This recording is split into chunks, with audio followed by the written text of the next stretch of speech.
In this video, I'm going to show proof and examples of the status pill and explain why the power of status can oftentimes mog looks by several orders of magnitude.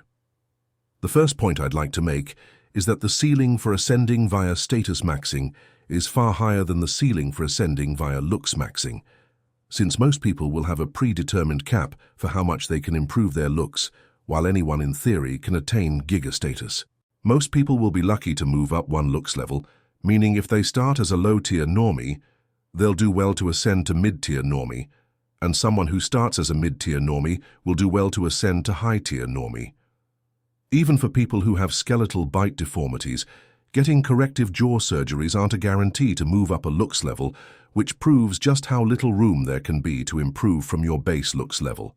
Someone moving up a looks level by comparing pictures during puberty to pictures after puberty do not count as a true looks maxing ascension, since most of the improvement was as a result of puberty and facial masculinization, rather than any action taken by the person.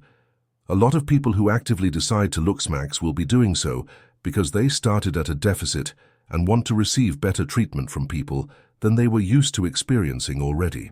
This deficit could be due to being fat, exceptionally skinny, or being a late bloomer who's underdeveloped for their age. Once people make up this deficit and reach their looks maxed potential, it's likely that they will receive better treatment from people, but the treatment they will receive will be nothing like the treatment Chad receives, since almost no one can ascend to become a Chad if it wasn't predestined for them. People who looks maxed because they were unhappy with how they were being treated in the first place were likely to have issues socializing with normies that extends beyond just their looks. As a result of this, whatever improvement in treatment they receive probably won't fully satisfy them, because they'll know that they still have to make 10 times more effort than Chad does, which doesn't sit right with them.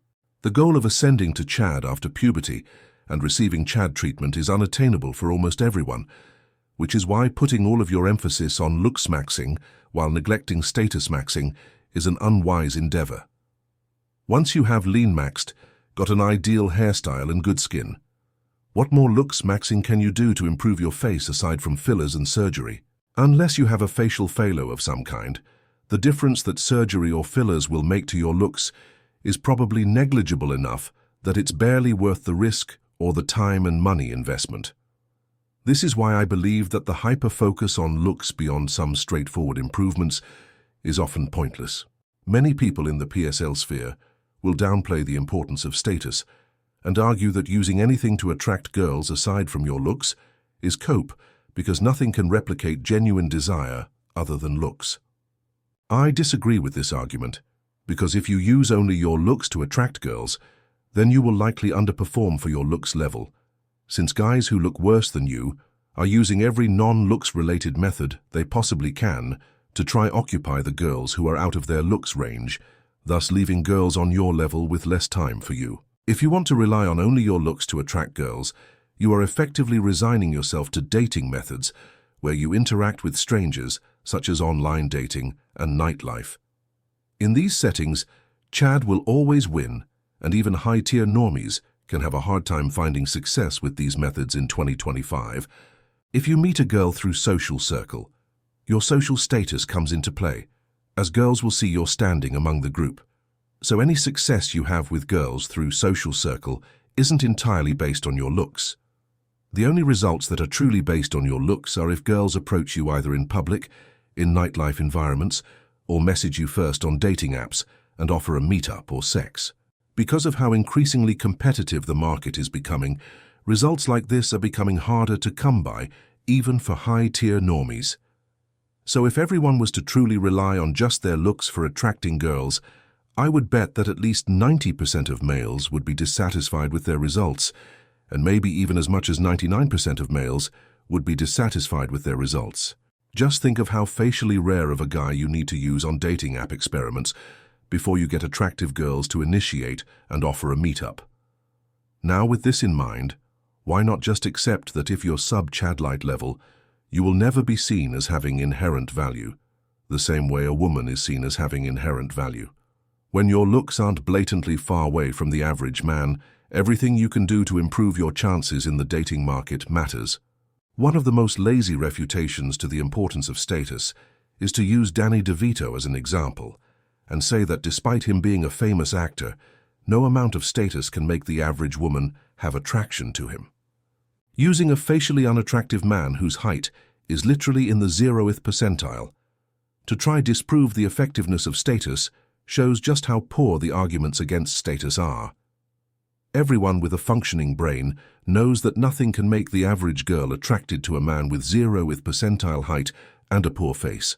Another argument is to say that status doesn't work for old cells like Trump because women will express disgust towards him despite him being labeled as the most powerful man in the world. Again, this is a lazy argument because nobody ever thinks to bring up men who are nursing home age for any other debates about attraction. But for some reason, the status pill can supposedly be debunked when status can't make the average girl attracted to men in their 70s. Almost everyone involved in discussions in the PSL sphere is in their teens, 20s, and sometimes 30s. Why would giga-old cells and 4'10" males have any reason to be factored into the discussion unless the person bringing them up was clutching at straws while trying to form an argument? Now that we have that out of the way, everyone watching this channel should have done everything they can to ascend to at least mid-tier normie level. The status pill is giga important for mid-tier normie and above men competing in the non-old cell dating market, aka the main dating market for people with no kids or divorces. The status pill can also save low-tier normie males, but it's more nuanced, whereas mid-tier normies are guaranteed to have dating success if they have status. I know someone who has spoken to a friend of the YouTuber Joe Weller, who said that random Stacys around the world would send him unsolicited nudes, and he wouldn't reply, because many of them were under 18. The person who told me this lived close to where Joe Weller lived, and any time he found a Stacy on Tinder, he would check her Instagram account, and every time she would be following Weller, and he would be following her back. This was while he was at the height of his fame when he had his fight with KSI, and at this time, he was only following around 300 accounts on Instagram, with pretty much every girl he followed being a Stacy. It was known by the local males that he had fucked all of the Stacys in his area through Tinder. Basically ordering them to his place like pizzas, he was able to do this while being a mid-tier normie with a case to be called a high-tier normie due to lower look standards in the 2010s. Either way, he is lacking in PSL rating, but more reliant on general appeal to make up for his small mandible. Without status, he would be a likely victim of looks purgatory. He also had a gestured persona in his videos, which was reliant on being flamboyant and high energy, which is a stark contrast to what dark triad theorists would have you believe about how women want men to act. Another anecdote of the status pill is this 6'6" German normie, who admitted he found it very hard to get cooperation from girls while using online dating and would often get ghosted by girls he matched with until he frauded his identity and began LARPing as a singer called JVKE, who has 12 million TikTok followers and 12 million YouTube followers.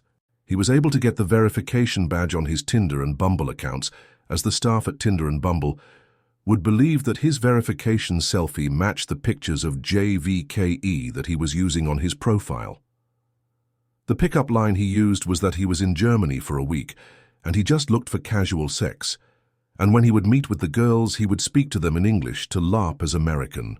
His success on dating apps increased so dramatically that he could have sex on the same day he made his account, and some girls messaged him first saying they wanted to suck his dick and that he should come over. He apparently had sex with 50 attractive girls in a year using this method. He said that he got ghosted by a girl when he matched with her using his real identity, but when he matched with her while LARPing as JVKE, he was able to meet up with her and fuck her, which put into perspective for him just how much additional power women give to you when they believe you have status. He mentions that this experience changed the way he looked at women, as it showed that he wasn't good enough as his natural self, but when he showed up to meet the girls while LARPing as someone with status, they were all willing to fuck him. This proves that his IRL looks level, passes the girls' looks threshold for an instant fuck, so long as they believe he has high status. Yet when girls matched with his profile of his statusless self, his looks weren't good enough for him to receive anything other than flakes. This is why I believe that a woman's attraction to a given man is not simply binary, but is far more fluid than black pillars want to believe once factors other than looks are brought into the equation. I've often thought that a woman cannot differentiate between how much of their attraction to a man comes from their looks, status, or other factors. They just feel the level of attraction first, based on what they observe, but their brains don't work backwards to ask how much of their attraction is due to XYZ individual factors. It's like looks, status, and familiarity are all the same liquid substance, and they get poured into a glass. Then once this glass passes a certain point of fullness, the attraction threshold is exceeded. A woman doesn't stop to think that a no-name Chadlite deserves a greater level of attraction from her than a status-maxed mid-tier normie due to his apparent superior genes. If she finds the status-maxed mid-tier normie more attractive, she just sees it as a natural process, and therefore determines the mid-tier normie as being the male more worthy of fucking and impregnating her. Back to the topic of guys with status, slaying Stacies.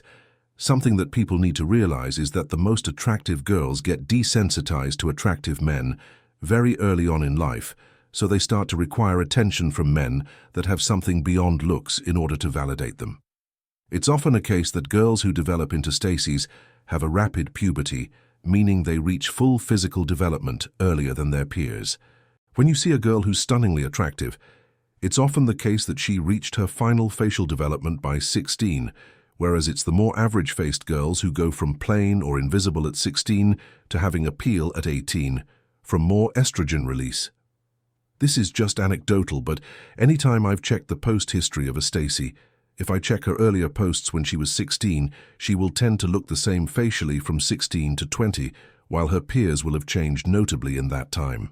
The reason I bring this up is because Stacies who develop early and don't find an LTR young will be able to date a wide range of Chads before they even finish high school. For Stacies who practice hypergamy, when they start high school they can date the older Chads in their high school. When they have entered the latter years of high school, they can date the older Chads who have finished high school. By the time they've finished high school themselves, they'll already be desensitized to dating Chads who are older than them. So to satisfy their hypergamous nature, they will begin to seek men who have status because they view that as the next step up in terms of partner value, since nobody really cares about some random Chad, except people who are immediately exposed to him, but someone with status holds a different level of power. I know that people like to claim that good looks equal status, and while this is true to an extent, since better-looking people are often automatically assigned a higher status by people, even if they are in the same socio-economic position as the normal-looking people they surround themselves with, it is still the case that most good-looking people you'll meet will be living normal lives where nobody outside of their friends and family knows who they are. Although it isn't the norm, it's still possible for a Chad to have no social connections or for him to be disliked by his social connections if he has some.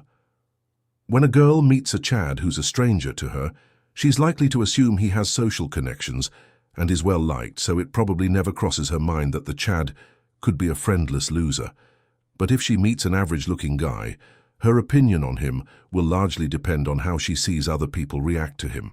When a girl meets a guy with status, it's already confirmed to her that people value him, so she doesn't have to determine for herself whether others will see him as having value. Several PSL gods have spoken about how they were just treated as normal guys before they got into modeling, and said that they were treated as outcasts, or they were bullied in the case of David Gandhi. If looks were as influential as black pillars claim when it comes to how people treat you, how is it that several PSL gods got outcasted by their peers in their teens?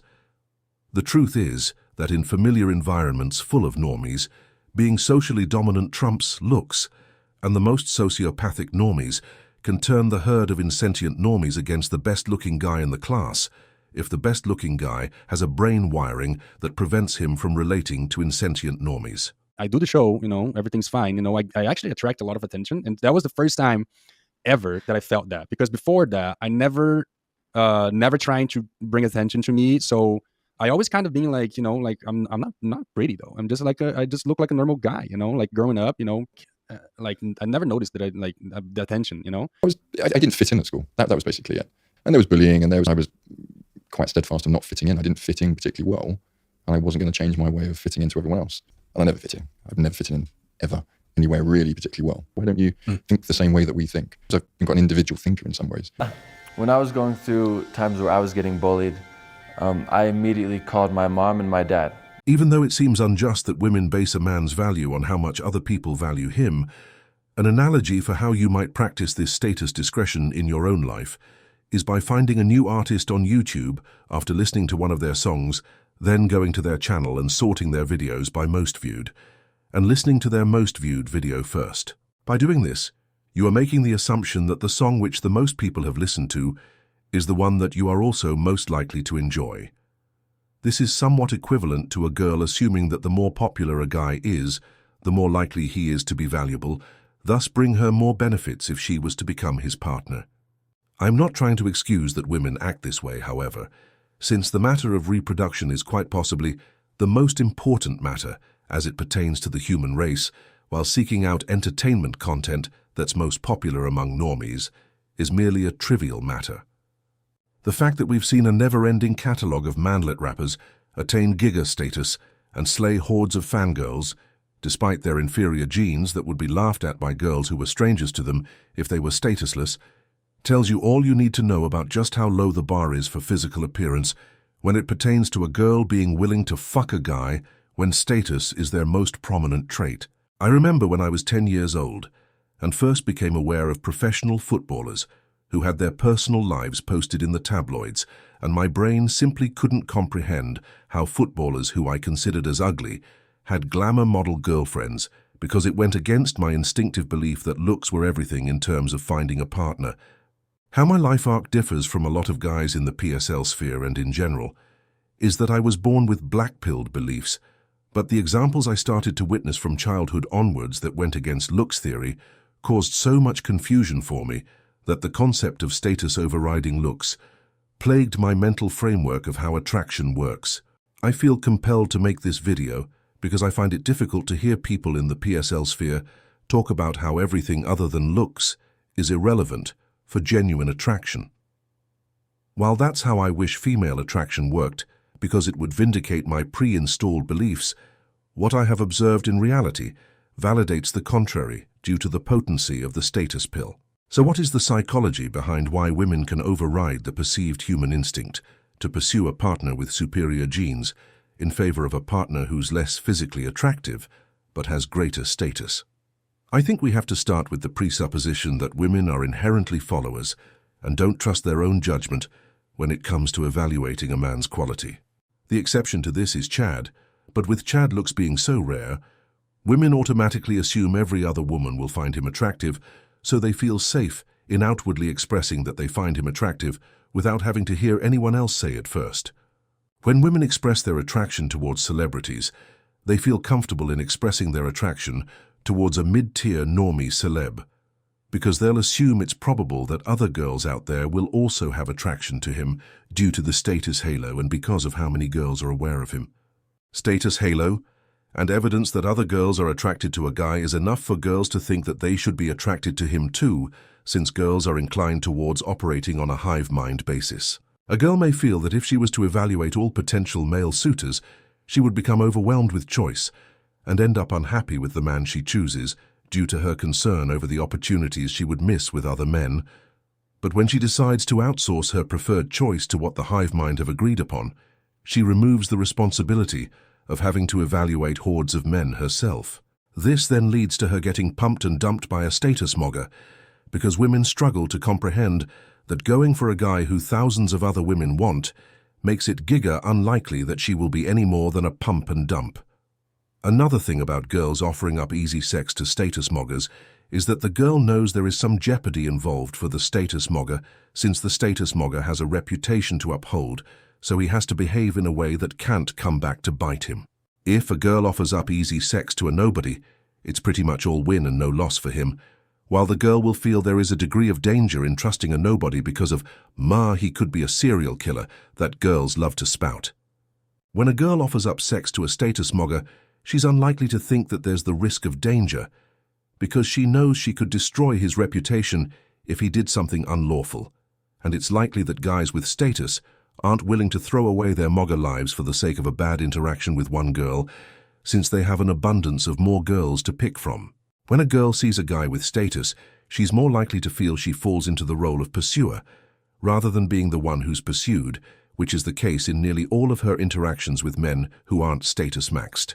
A status-maxed guy is likely to have things going on in his life that are so enjoyable that he has to question if it's worth taking time out of his schedule to slay a girl who offers a meetup via DM, whereas some guy who's just wage-slaving or in uni will jump at the chance to slay a girl who offers the opportunity. A status-maxed guy is likely traveling and doing fun stuff or rewarding work, so putting himself in a position to get flaked on when he has an abundance of girls looking to meet him places him in the power position where he cares less about whether he slays than a normal guy. This dynamic is appealing to girls because of the lack of desperation from the status-maxed guy.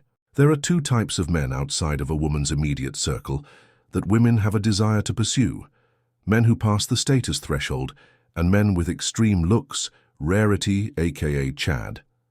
Everyone else is chasing for scraps and getting slays, mostly due to the luck of being in the right place at the right time. A major attraction trigger for women is when she knows who a man is and has spent time thinking about him, but she's aware that he has no idea who she is. This makes the woman think that the man is in a higher position than her, and when women want to practice hypergamy, they often want the man to mog them in every possible way and not just in looks. In today's society, you could make the case that the average woman mogs the average man in status, as the average woman can live a life close to that of a male celebrity in terms of the amount of attention they receive just for existing. An average woman can have a packed schedule of meeting her friends for leisure activities several times per week, and will always have a social event she's planning to attend, whereas her equivalent average male is likely to be socially isolated with zero upcoming social plans. This is a very light form of status, but even at the lowest level, women are status-mogging men by default due to how our society operates. So for a woman to feel like she has a man on par with her status-wise, he needs to be at the upper end in terms of status level as a male. Average women also tend to think they're better looking than the vast majority of men, as they rate 80% of men as below average looking. So with them believing they mog so many guys in looks, they feel that the guy needs to mog them in status in order to compensate. Some dating app experiments even show that average women can get better results than male models. So for a man to mog a woman in all metrics and get more attention from the opposite sex than a woman is getting, he needs to have giga status. Despite the importance of looks for men when it comes to attracting women, the action of sex still has to take place at some point, and certain behavior is required from the man to make sex happen. A high-tier normie who can exhibit behavior that's more conducive to sex happening will outslay a Chadlite who's less able to exhibit behavior that's conducive to sex happening. A woman's biological wiring makes her select traits not just for their value in and of themselves, but because passing those traits on to her sons would give those sons a better chance of going on to reproduce. One of the reasons that a woman would find a man attractive, and if other women find a man attractive, it's likely that his genes will produce sons that future women will also find attractive, where you say, okay, well, if I have sex with that man and we have some sons together, we'll have sexy sons, and those sons will be able to reproduce more effectively. When a woman is faced with an average-looking man who exhibits behavior that proves he can make sex with women, happen regardless of his looks level, the woman subconsciously thinks that if she had sons with that man, her sons may go on to be better womanizers and gene spreaders than if she was to have a son with a good-looking man who exhibits little to no prowess for making sex happen. This is where the debate of behavior versus looks comes into play, because in all instances of a guy having sex, he had to exhibit some level of behavior that was conducive to the sex happening. Taking this a step further, since the level of status you can gain comes as a result of your behavior, being able to attain high status makes a woman believe you have optimal behavior for navigating life. Thus, you have optimal behavior that's conducive to spreading your genes. So she believes if she had sons with you, they would inherit a natural inclination towards status maxing, thus have a greater chance at spreading their genes. This is why being low status is often a death sentence for dating, because even if a girl sees you as physically attractive enough to reproduce with, if she has sons with you and they inherit your inability to accrue status, they might not be so lucky in finding women to reproduce with, who forgive their lack of status. This is why women often can't just select for the traits they want, but they have to select traits that the market wants. A woman may be content with having a short man as her partner, simply in terms of sexual attraction, but she may prevent herself from pursuing anything with him because she wouldn't want short sons. And why wouldn't she want short sons? Because they would be likely to have a hard life and find it harder to find a partner and reproduce than non-short men. I am suggesting that status, or lack of it, works in the same way when it comes to women's mate choices. In a way, status is a means of gauging your level of competence at the game of life, as your status is the ultimate product of your behavior and the manifestation of your pursuit of power over others. Unfortunately, if you're an independent thinker and a Sigma in the unironic sense like David Gandy, it's likely that you will have low social status among people you're immediately surrounded by, and you will have to gain status through your achievements in order to offset the status failure that comes with being antagonistic to the herd. Most humans are near on par with primates mentally and are unable to ascend past the mental framework where they see anyone with certain credentials as having superior intelligence and judgment, while they believe the opinions of people without these credentials are invalid. Our institutions are dominated by the midwit, and I suggest you watch the video on midwits by the Jolly Heretic, in which he also mentions the status-seeking nature of the midwit and how it holds back those of true intellect from flourishing. Another reason why women would have a preference for a man with status is because a man with status is likely to have men who follow his orders and comply with his decisions, which means her offspring are more likely to be safe than if she had had children with a low-status man. This is because in ancient times, if she had a low-status man as a partner, he runs the risk of being ganged up on and killed by other men over a feud, and he wouldn't have support from other men who could avenge his death to deter his opponents from killing him. Whereas if her partner was a high-status man, she would feel secure that if some people in the group turned against him and tried to challenge him, he would have enough support from his loyal followers whereby trying to challenge him simply wouldn't be worth the risk. I remember an anecdote from the forum legend Real Rob, who was a roided Swedish slayer, but said that the biggest slayer he ever met was a chubby, balding, below-average height, late-30s guy, who was an instructor for some exercise-related class attended by white people in Thailand or some other Southeast Asian country. He said that due to the guy's contextual status as the leader who girls spent the entire class looking at and listening to, he was slaying hot girls like no one he had ever seen before while being below average in every physical metric. This is the power of contextual status, and here is another anecdote of a woman realizing that once she's seen a guy outside of the contextual status circumstance, she had a completely different evaluation of her attraction to him. A female colleague of mine, very intelligent evolutionary psychologist, went to a conference and found herself very attracted to the organizer of the conference. And then 6 months later, she encountered him, and he was just a normal attendee at the conference, and she didn't find him very attractive. She wondered, what was I thinking? But what it was is he was at the center of the attention structure. Well, the attention structure is an unbelievably reliable indicator of what's valuable, because we don't devote our visual attentive resources to anything that isn't of singular value in the environment. In my Looks Purgatory video, I spoke on the topic of pre-selection and the looks level of men that benefit the most from the pre-selection of having a looks-matched or better-looking girlfriend. On the topic of pre-selection, girls will give a higher rating to men simply based on whether the picture of him that they're rating has girls in the picture, or if the man is alone in the picture. It's hard not to think that women are simply controlled by an algorithm and absent of free will when you're faced with the pre-selection pill at times. And I've had several instances in nightclubs where a girl I approached was showing minimal interest, so I approached a different girl. And once the second girl began showing me interest and positive body language, the first girl came back over to me and started showing me interest as well. You are truly shooting yourself in the foot by not having hot female friends who will pretend to be flirting with you for other girls in the venue to see for pre-selection halo, and also by not having a girlfriend to post on your social media while keeping your end of the relationship open and pursuing other girls.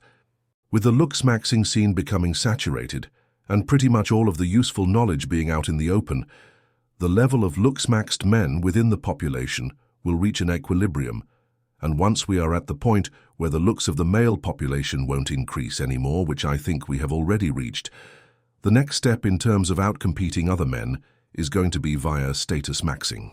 I can't put an estimate on how many channels I've seen popping up on my YouTube homepage of guys with less than 100 subscribers posting talking head videos, giving their takes on vague topics for how to improve your life. I've seen hundreds of these Hamza Sale channels, but there are thousands of them out there.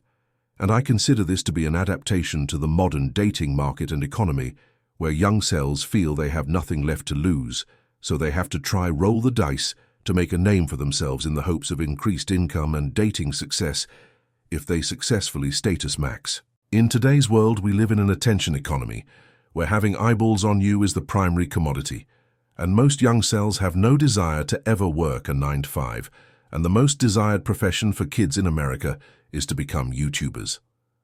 The competition to status max on YouTube is going to get more intense as people see it as a way out of a shitty life trajectory with no opportunities.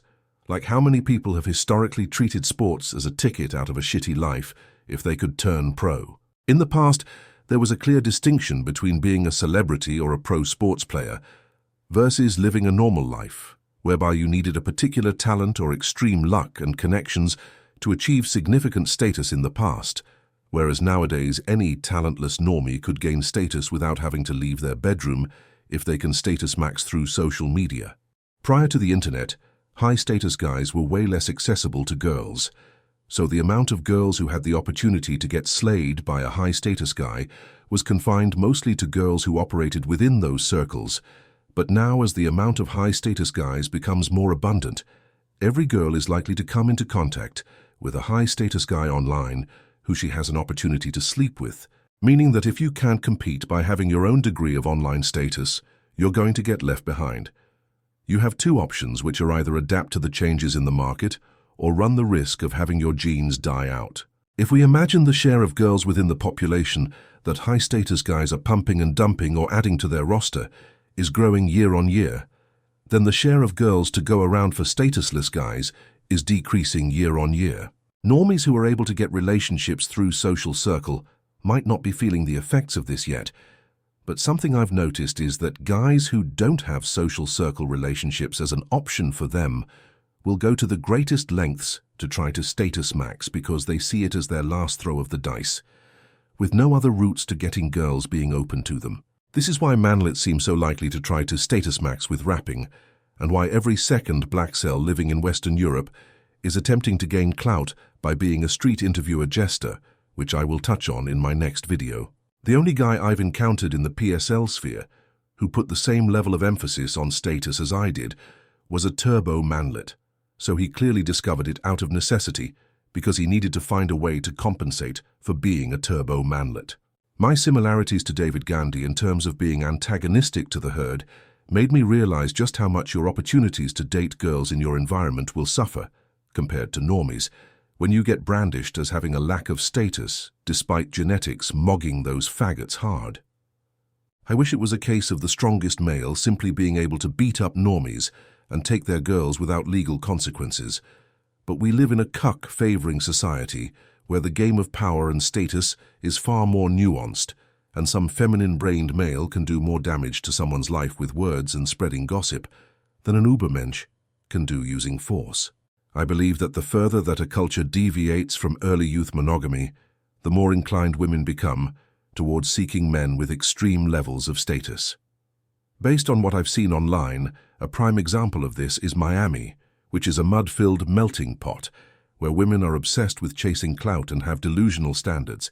It seems that clout is the most important trait to low IQ foids, because low IQ foids have a greater need for attention, and being able to be seen with a high-status guy or tell other girls that they've fucked a high-status guy brings them more attention.